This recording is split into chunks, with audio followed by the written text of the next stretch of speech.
What's up? It's Tom. Thanks for being here. We got good news. We got good stuff to talk about. We've got a great win. We've got a heartwarming story. Baseball. This is good baseball from the Minnesota Twins. And Jhoan Duran, pump whatever he was doing into my veins tonight. He was on attack mode. I'm just going to loop this pitch because this was a thing of beauty.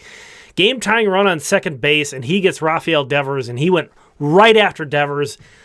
He went right after guys tonight. It was impressive. This is what you want to see. This is the X factor of Jhoan Duran. I think he plays up to a big situation.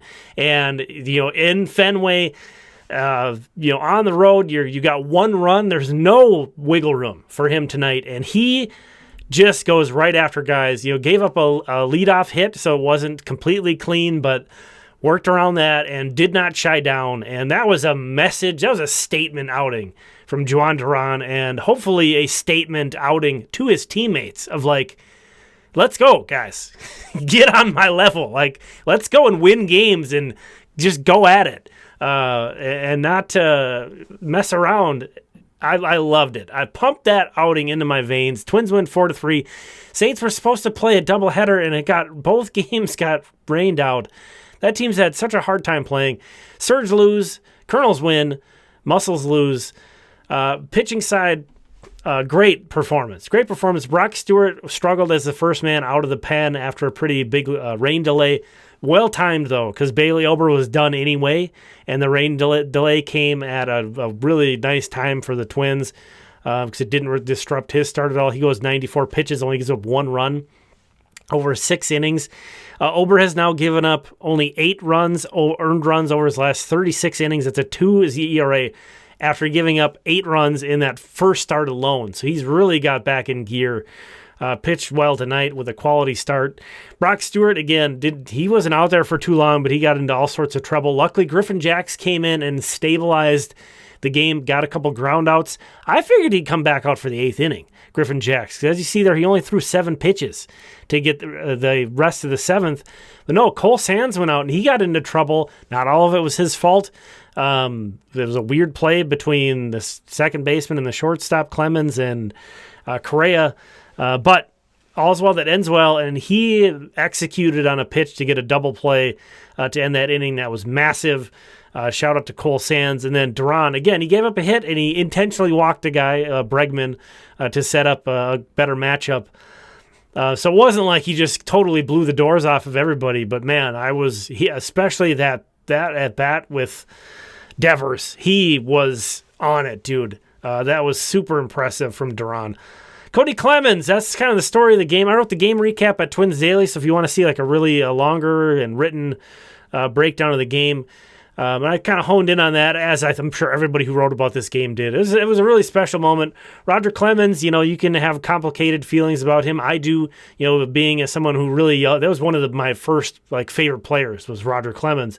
I remember collecting his baseball cards, and then the whole steroid era stuff, whatever you want to take away from that, either way, his legacy's kind of become complicated. But, and we don't know Kody Clemens that well. What's this, his 5th game with the Twins? So it's not like this is some guy I have a big emotional attachment to. What a beautiful moment. Just stripping away any other baggage or anything else. How beautiful is this at Kody Clemens' first game at Fenway? A stadium that he had visited as a child. He hits a home run in front of his dad. How cool is that? Just as a father and a son myself, just pulls at the heartstrings. But unfortunately, the Twins lineup could have made this a lot easier for the pitching staff, and they didn't. They were 1 for 10 with runners in scoring position, left 9 men on base. They did manage to score 4 runs, thank goodness. Barely enough tonight, but it'd be easy to say, hey, they got to do better, but it's a win. And if they would have lost, I'd be sitting here just saying how pathetic it is that they couldn't get a run through. They only struck out 4 times. Larnach twice. Yeah, man. Super. That's crazy. And you know what? I don't want to have anybody miss this one. That was awesome. I had a good time. Down in the minor leagues again, the Saints couldn't play because both of their scheduled games were rained out. But there's the rest of the starters.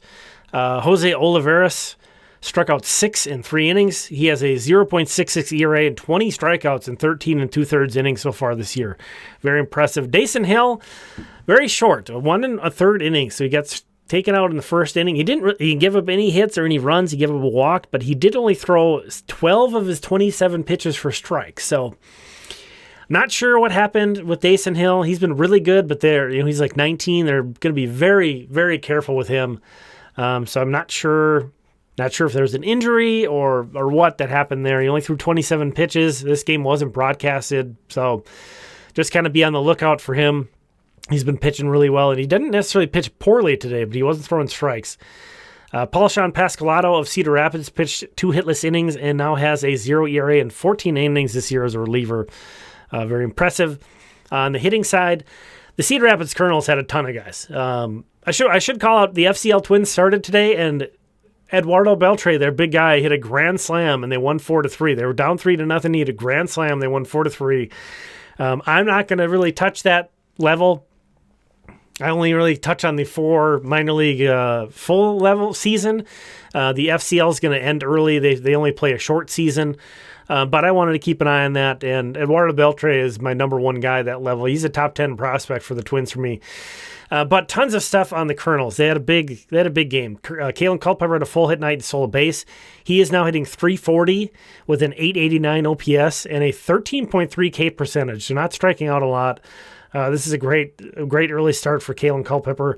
Gabriel Gonzalez had 3 hits and drove in 4 runs. Danny De Andrade had a double and a triple. Kyle DeBarge had a single, 3 walks, and stole his 13th base. Kyle DeBarge, man, he's been playing awesome. So lots going on for the Cedar Rapids Kernels in their 8-3 win. So thank you so much for checking this one out. I really appreciate it. Let me know what you think about that.